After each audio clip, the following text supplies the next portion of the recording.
Hi, I'm Jamie. This is Dead Dodge Garage, and this is a shiny gloss black 1973 Dodge Challenger with a big block and a 4-speed. This Challenger has the distinction of being the only e-body I have ever owned. The current owner, Casey, found me through the magic of the internet. We got to talking and, well, he kind of needed some help with it. Specifically, there were some engine runnability issues and some various electrical problems. So in a previous video, I tuned it, I recribbed the distributor, changed the spark plugs, fixed the throttle. I repaired a bunch of electrical things, got the blinkers working, repaired the fuel gauge, although it still doesn't read, which is this whole other thing. I just kind of generally went through it and got it a whole lot better than it was when it arrived. As I explained in the last video, this thing isn't like a collector museum grade restoration or anything like that. It's just being put together to be a nice driver, and we're getting pretty close. At the end of the last video, I did a test drive in this thing, realized the front end is a little goofed up. I brought it back home, parked it in the driveway, wrapped up my video, and then gave the owner a call to let him know it was done. He said, awesome. Sounds good. Hey, do you have a Suregrip center chunk for that thing by chance? Well, as it happens, I do. I have a 430 Suregrip that I took out of my 68 Charger after I bought it. Because why on earth would this have 430s in it? It's a big block cruiser, it's not some race car. I have 4 Suregrips total. One of them's in the Charger, it's got 323 gears on it. That one actually came from the Demon. I've got the 489 gears in the Demon right now, which will be going in the Barracuda. I've got the 410 gears that came out of here, and I've got those 430s. If you want an open gear chunk, well, I've got those coming out of my ears. Now, I can't say I'm excited about getting rid of this chunk. For one thing, it was almost brand new, and it was built with brand new parts. New gears, new caps, new bolts. I'm sure that was a new limited slip carrier as well. But the fact remains, I don't need it. I was considering using it as a spare for the Barracuda, but anyway, here we are. When I put it back here, it was immaculate. That was 2 years ago. So before we install it, it's gonna get a good cleaning. Obviously. Richmond gear. Shiny brand new yoke that's, well, not as shiny anymore. The setup in this thing is great. It doesn't make any horrible noises. We're just gonna clean it up, knock the tree chunks out of it, and it'll be good to go. Did you know these things are heavy? Well, they are.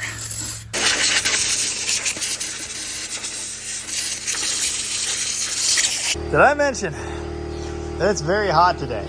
All right, you Arizona guys aren't gonna be impressed, but it's like 90, 92. I'm warm, slightly. Anyway, got that thing cleaned up, scraped the gasket surface. That's looking good. I suppose I should take a moment to explain what we're doing here, just in case anyone uninitiated is watching. This is a differential. Now in your rear-wheel drive car, the differential is what sits in the middle and takes power from the engine and transmission, turns it around sideways, and puts it to axle shafts that drive the rear wheels. This magic is accomplished using ring and pinion gears. The pinion gear is in here, attached to that pinion, which is driven by the driveline. Those teeth turn this ring gear, which is attached to the axles. In other types of differential axle assemblies, the gears are bolted into the housing itself. So if you want to re-gear your axle for better takeoff or better highway cruising, you actually have to fully disassemble all of that. The Chrysler 8 3/4 axle is unique. And when I say unique, well, there are plenty of other axles that use this same setup. Like, for example, the venerable Ford 9-inch. In this configuration, all we have to do to change the gears is remove the wheels, remove the rear brakes, loosen the axle shafts and slide them outwards, drop the drive shaft out of the way, unbolt this thing, take the old one out, put the new one in. Add fluid, reassemble, done? Now your normal pedestrian car, like Grandma's New Yorker sedan for example, would have a standard open differential, which is what seems to be in this Challenger right now. It's either that or a totally wrecked limited slip. A limited slip is what locks the 2 rear tires together and enables muscle car stuff, namely awesome burnouts. An open differential looks like this. It just has spider gears in there. There is no mechanism to lock the 2 together. So you're able to spin one wheel and the spider gears will spin like this. Going down the road, they're not spinning, but they are used for cornering. That's the entire point of the differential's existence. Our friend, the limited slip carrier, the carrier being this piece, in Mopar world called a Suregrip, that was just their name for the same thing, is what locks the 2 wheels together for burnouts and better takeoff and what have you. And there are actually multiple types too. What we're looking at here is a clutch type. This cover comes off to reveal a stack of clutch discs in here That's what locks the two together, but does allow for some slip going around corners.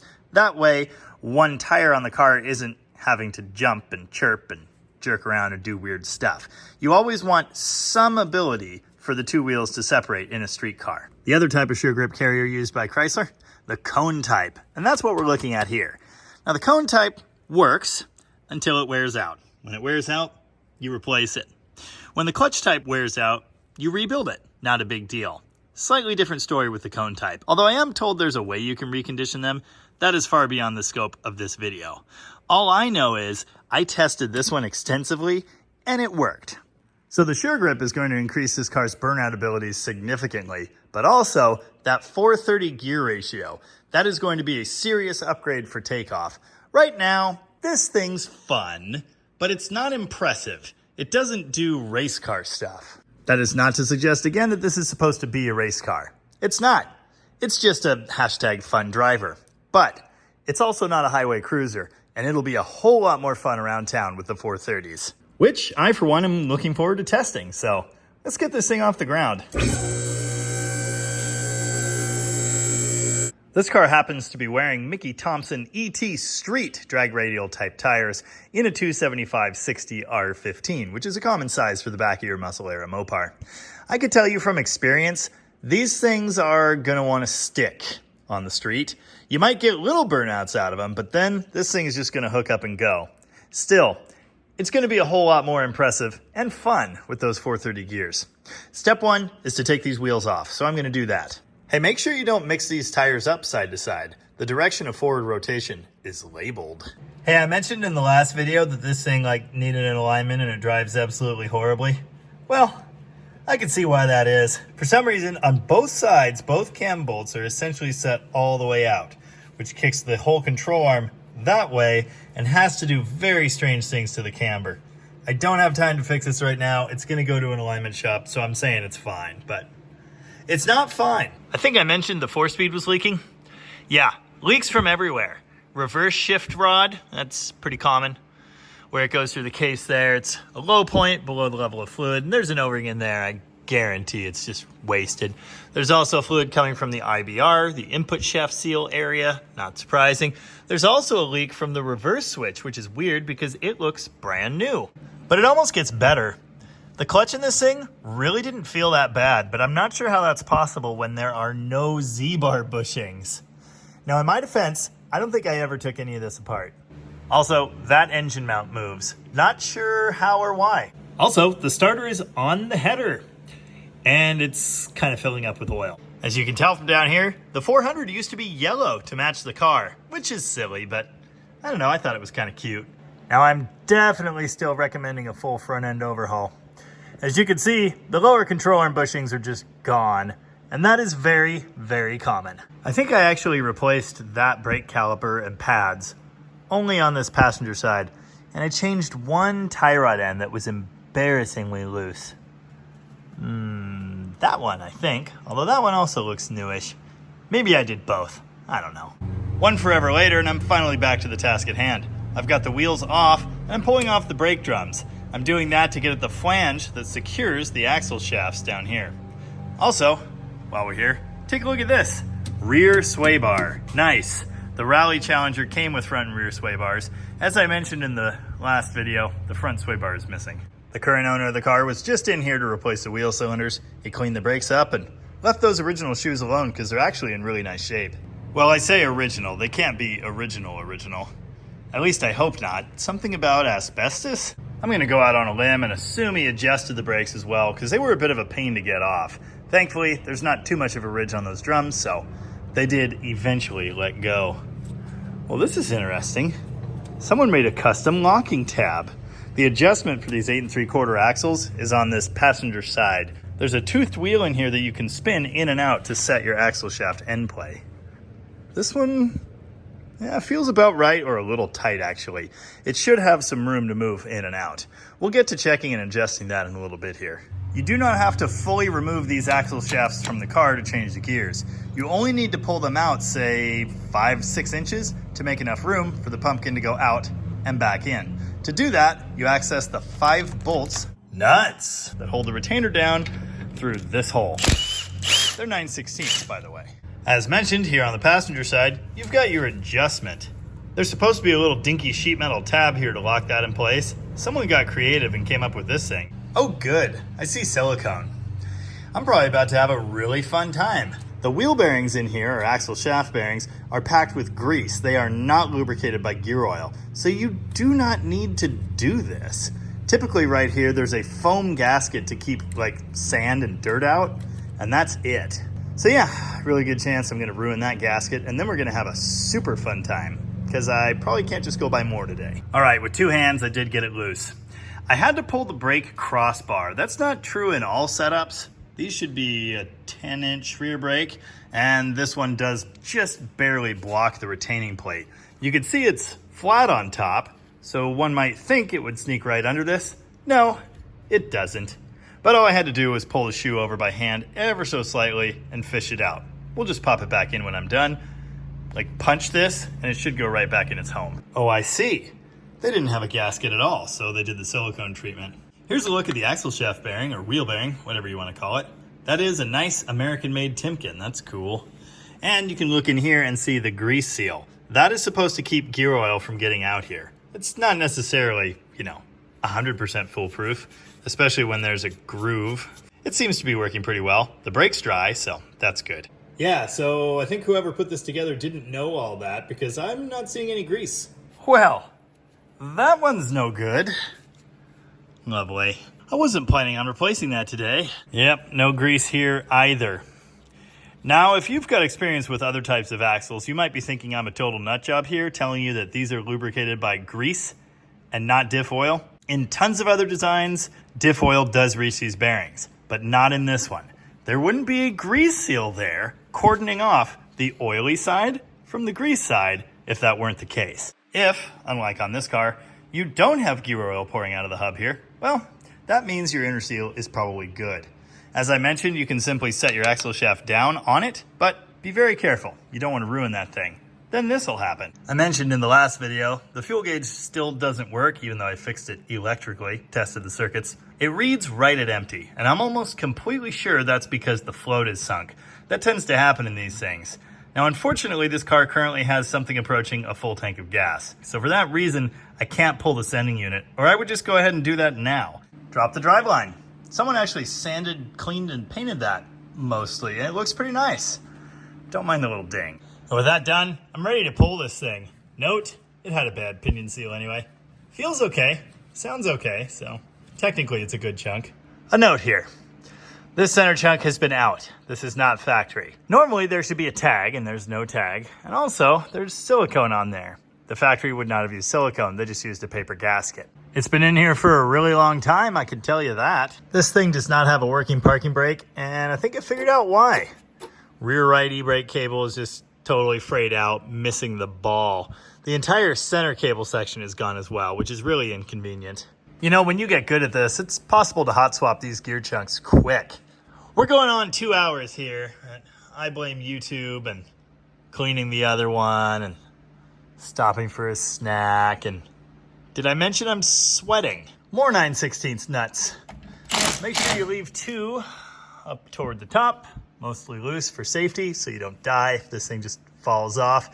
And make sure you get your drain pan at the ready because you are about to make a mess.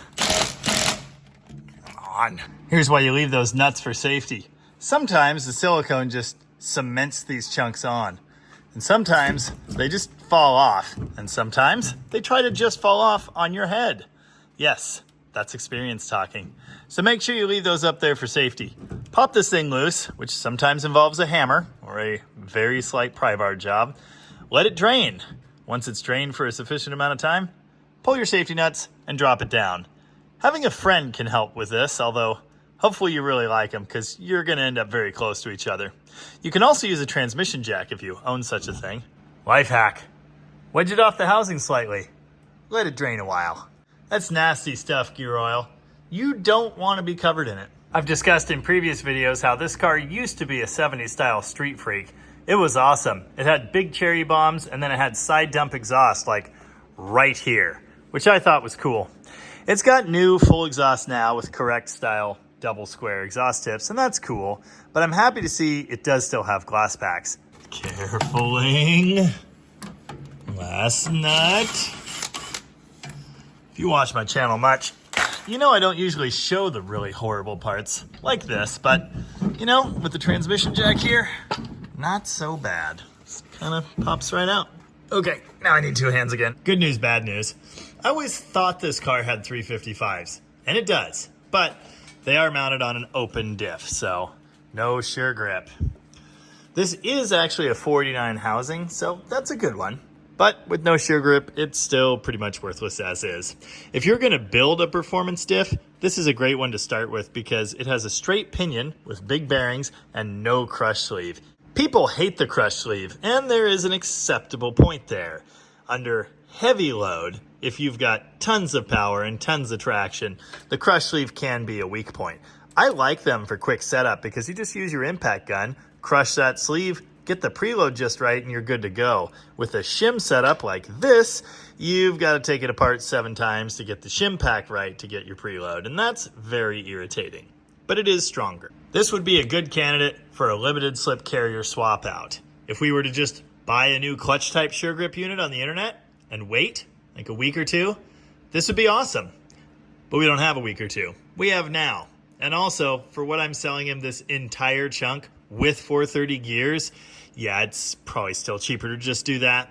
In a factory type housing, you're always going to have fluid trapped behind this lip. So now is your chance to get all that out, clean this thing up, do a nice job here. In an aftermarket type housing, or if one has added a bottom drain plug, which is a really nice feature, you just take out the plug. Cleaning up the diff housing to install the gears, it's a little crusty, and it's missing a stud. I haven't decided if I'm gonna try and fix that. I might be able to, maybe. Anyway, someone at some point decided to paint this thing, which is nice, but they neglected to knock off like 1.5 pounds of dirt, so I don't know, I'm going too hard in doing that now. All right, I robbed a stud out of one of my random housings. I think that's a B-body one. I think it's bent or something. Anyway, cleaned it up on the wire wheel, and I even found a matching fine thread nut. You know, the Frowny Challengers really don't get the love of the early ones, but I think they're kind of cool. Once you black out that grille surround anyway. From this angle, it kind of looks like a Gran Torino, but with a bumper in the middle of the grille. Well, I'm finally just about ready to put the new center chunk in. Unfortunately, I have nothing to seal it with. I don't have a gasket. The parts store doesn't have a gasket. And my old bottle of Right Stuff silicone, the $25 bottle of Cheese Whiz, I think it died, so I'm off to buy another one. So I took my Challenger to get Challenger parts. I just realized I currently have, I think, every type of Challenger that was ever made. I should like line them up or something. Also, rusty G-body wagon. Nice. Another beautiful day under the watchful eye of Sauron. Well, it's the next day and I'm ready to stab the new gears in. I cleaned the crap out of that flange, with the last step being brake clean on a nice blue towel. Carefully wiped the whole thing off, and as you can see, my silicone does stick, so that's a good sign. I don't want to talk about how uneven a coat that is. Turns out my brand new $25+ tube of Right Stuff is like half broken. Yeah, I'm gonna touch that up a little bit real quick, and then I'm gonna heave the gear chunk in. That's better, although just so we're all aware, that is way more silicone than it really needs. All right, that wasn't so bad. I mean, it wasn't fun, but it wasn't the worst thing I've ever done. Kind of heaved it up on my shoulder and just shoved it in there. Took me a few tries to get it aligned correctly, and then it went right in. Hey, when you're doing this, make sure you keep a couple of those nuts handy so you can get those on right away and keep it from falling back out on your head. Now I've got to wait for the silicone to set up, so while I'm doing that, I'm also gonna go ahead and spray some paint on this thing. Before I do that, there is one more thing I haven't done yet, and that's transferred the factory pinion snubber. You can see the bolts are sitting on this chunk. The original snubber is still sitting here on this one, so I'll swap that right over. This isn't a race car, of course, so we don't have the fancy adjustable one, just a stock piece. Not bad. No, it's an improvement anyway.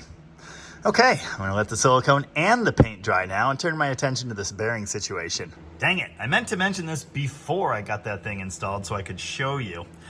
Axle buttons. There's a piece in the middle of these diffs that both of the axle shafts butt into.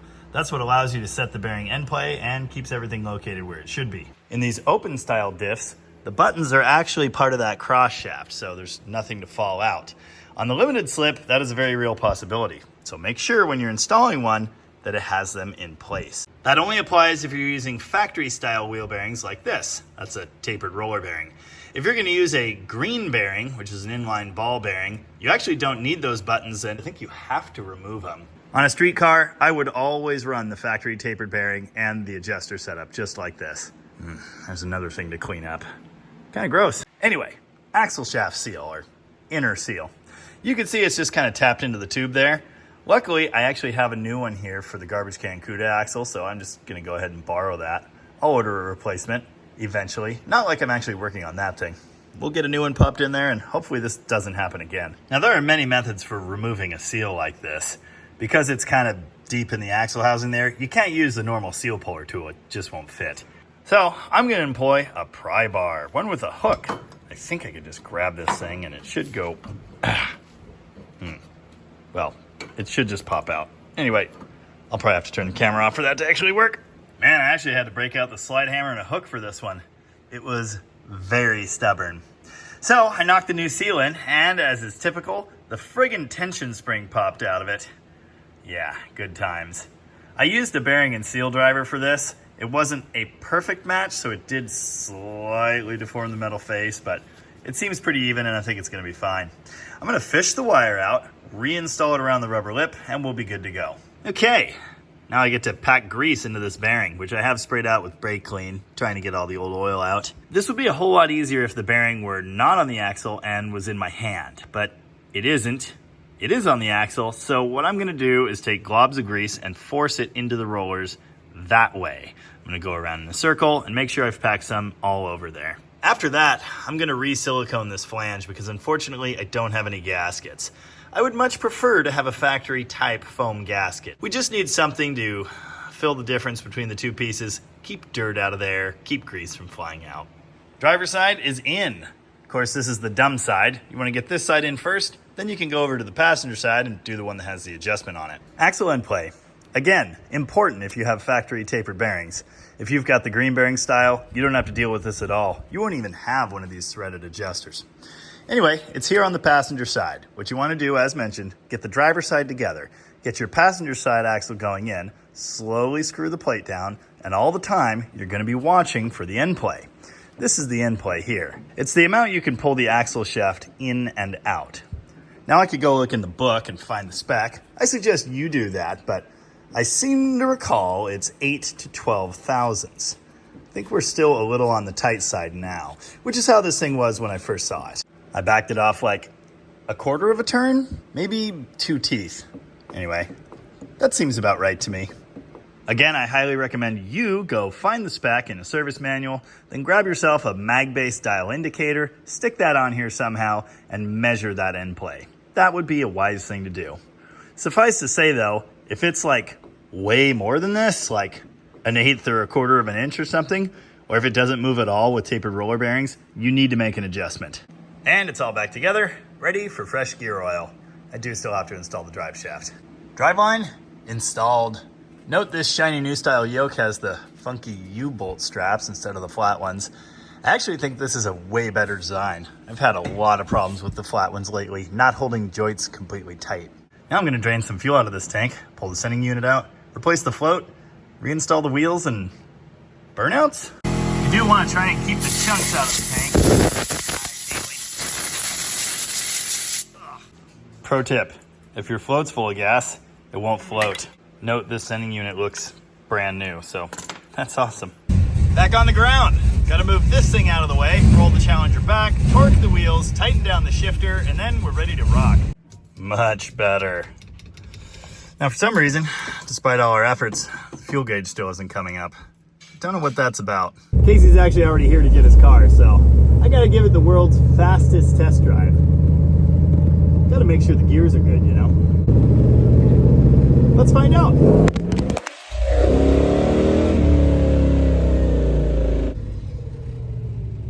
So far, so good.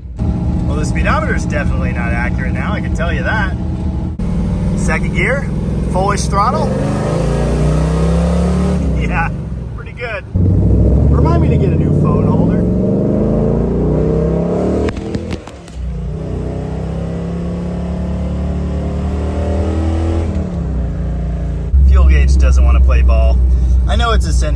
issue. I just figured, hey, it's brand new. It's got to work, right? Well, okay, brand new, it's not exactly accurate, but it looked really nice, and it showed up at the ground, so I don't know what the deal is. Yeah, the fun factor has increased significantly. Before any serious driving happens, this thing still needs an alignment really badly, but I'm pleased. Well, nothing fell off, so there's only one more thing to do, really. Yeah, that's right, burnouts, obviously.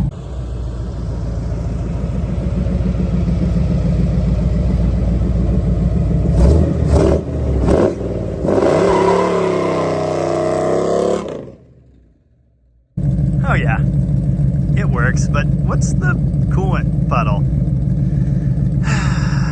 All right, I gotta look into that. Nobody panic. Anyway, until next time, thanks for watching. And remember, do you wanna do a burnout? God, this thing's cool. I gotta stop looking at it now. There it goes.